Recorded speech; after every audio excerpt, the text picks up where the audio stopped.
Good morning, Red Hook. I'm Lila, and you'll know me from the Quarantine Cooking Show. But today, I'm coming to you with a special segment. I'm here with my Uncle Chef Rich Reeve in his restaurant at Bia in Rhinebeck. Today, we're going to talk about Bia's plans for Thanksgiving and their indoor dining plans this winter. Later, we will make a delicious cranberry chutney that's the perfect accompaniment to your Thanksgiving turkey. Enjoy.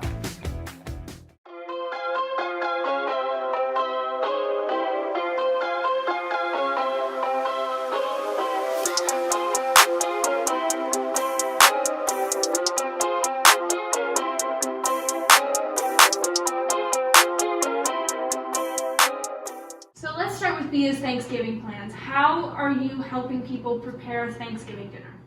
Well, we were on the Wednesday before, we had a pre-order of basically what we called everything but the turkey, but then we decided to add on the option of buying turkeys. We offered a heritage breed turkeys, capons, ducks, poussins, guinea hens, and they can pre-order sides and desserts for like 4 to 8 people.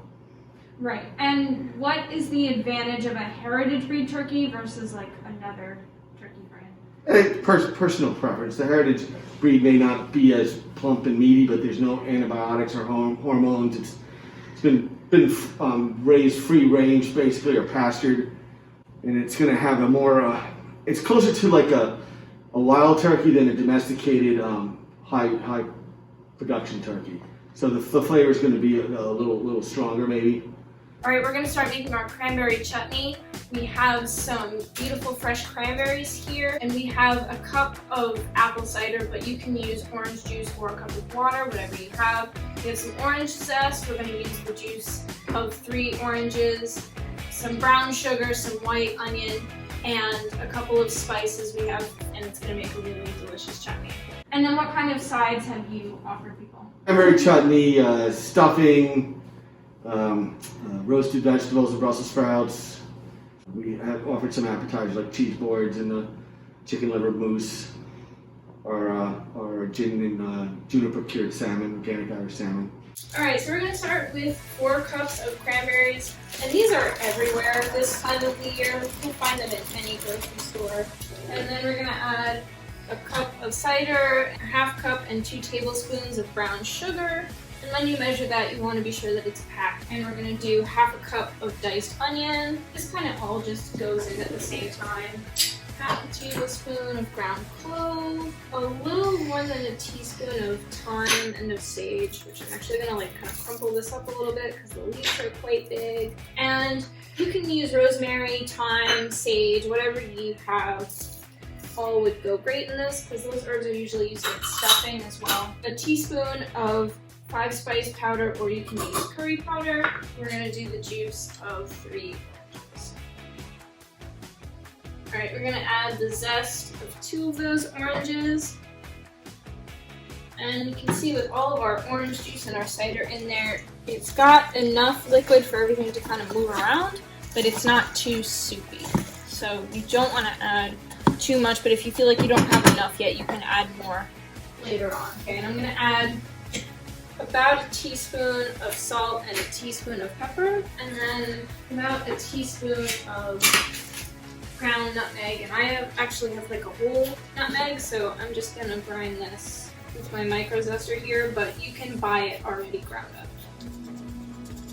So that's just going to simmer over like medium-high heat for a little while. I'm going to actually put the lid on it, and you're going to want to stir it every once in a while just to keep everything move, and then you can taste it after a little while. If it seems too tart to you, you can always add a little bit more brown sugar. So moving on to indoor dining, how are you handling pandemic restrictions during the winter dining season? It's been tough. With the warmer weather, most people ate outside.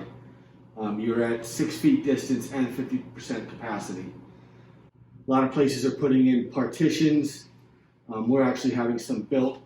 We're still not going to jam it in here because we don't think that's safe. We've changed out the air filters, and we're building some cabanas outside. So these are the individual cabanas we're getting. I think he's getting 3 more. And they're each going to have their individual heater. It seats up to 4. We could probably squeeze a couple more in for the same party. Okay, so once it's simmered for about like 15 minutes, you're going to turn it way down low. And you can see that although the cranberries have lost their shape and color, the liquid still needs to cook out of it. So if you take the lid off, everything will be able to evaporate. Okay, well thank you so much for sharing your dining plans with us. We're really excited. Hopefully all of our restaurants will be able to make it through the winter season. And then thank you so much for sharing your cranberry chutney recipe with us. It's so delicious and I'm so excited for you guys to try it. You're welcome, and thanks for coming. I hope you enjoy it. Hopefully we'll see people at BIA over the holidays in the winter, and hopefully like all our restaurant friends and stuff will still be here come spring when we can sit outside again. Okay, so now we're just about done. You can see the remaining liquid has boiled off, so it's a nice, like, jammy consistency. And you can still sort of see the little bits of cranberry in there. So this will last for about 2 weeks in the fridge in an airtight container. And it's great on turkey, chicken, duck. Alright, I'm just gonna have a little taste. It's perfect.